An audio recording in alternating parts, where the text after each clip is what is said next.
I've experienced people not pronouncing my name, or I've been called the black girl. I felt like not deserving enough, sort of, to be there, like as other models are.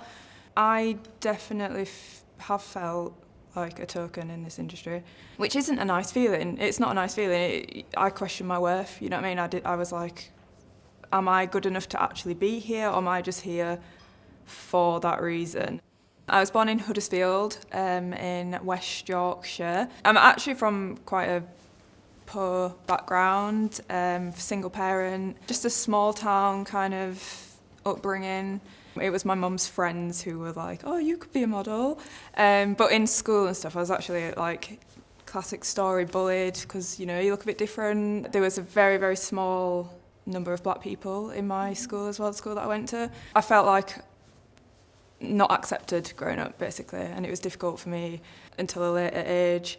When I started really embracing like my race, I felt kind of stuck in this like in-between space because my mum's white, and my black side, basically, my dad died when I was before I was even born, actually. As I got older, as I went to uni, as I explored the world more, that's when I kind of started exploring my race, being more in touch with it and not being embarrassed or ashamed of it, because to be honest, growing up I actually was, especially in that environment.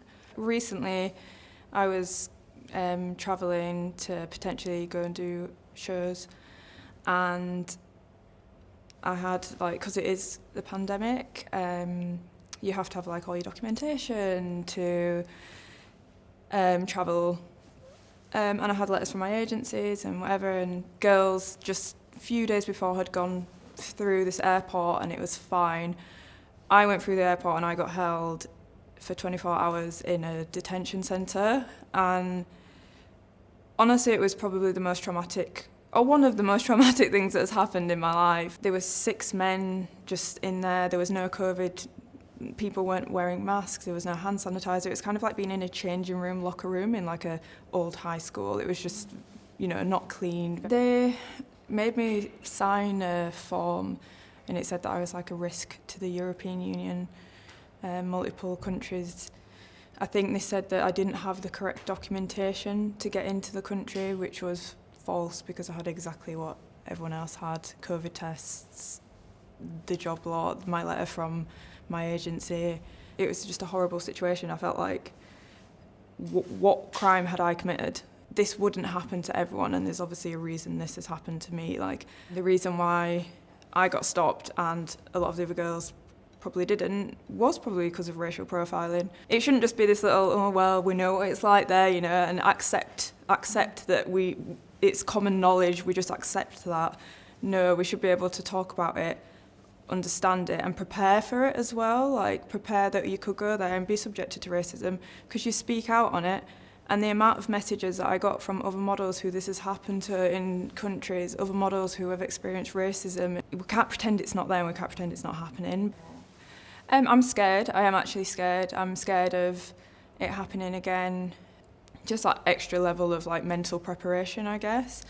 I register when my mental health is slipping. I like process that I am feeling like low from everything that's happened, and then just build myself up. But I need that time to build myself up, because if I just carry on, I'll burn out. And yeah, I think it's important to have your little coping mechanisms when things like that happen to get yourself back. Embrace completely who you are, embrace your hair, don't feel like you need to change or dull yourself down.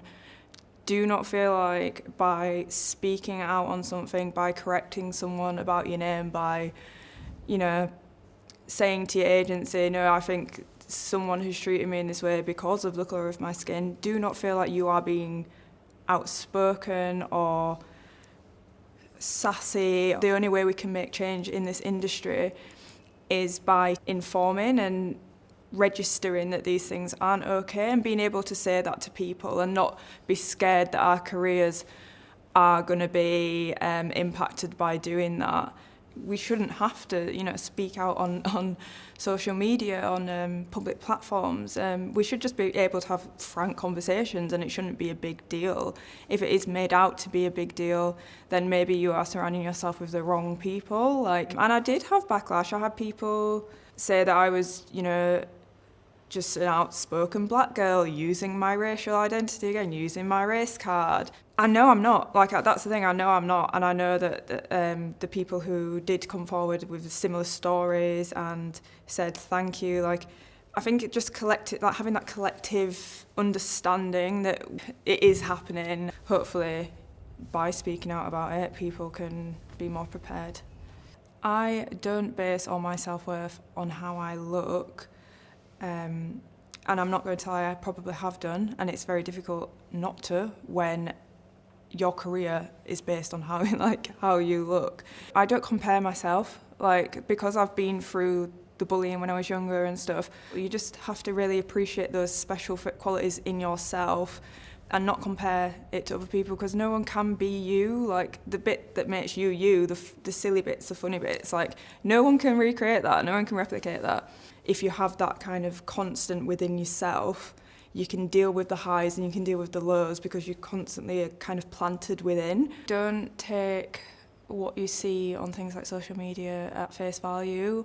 I think that regardless of how people are wanting to show their body or how it is what you are viewing in magazines, you don't know how that person is feeling internally about their own body. I like now knowing that I can be a role model for other people. People can look up to me and see someone who looks like them from a place where they might be from, or, you know what I mean, small town, wherever, and know that it is possible to go out there and not maybe just become a model, but do what they want to do, live a life that they never thought they could live.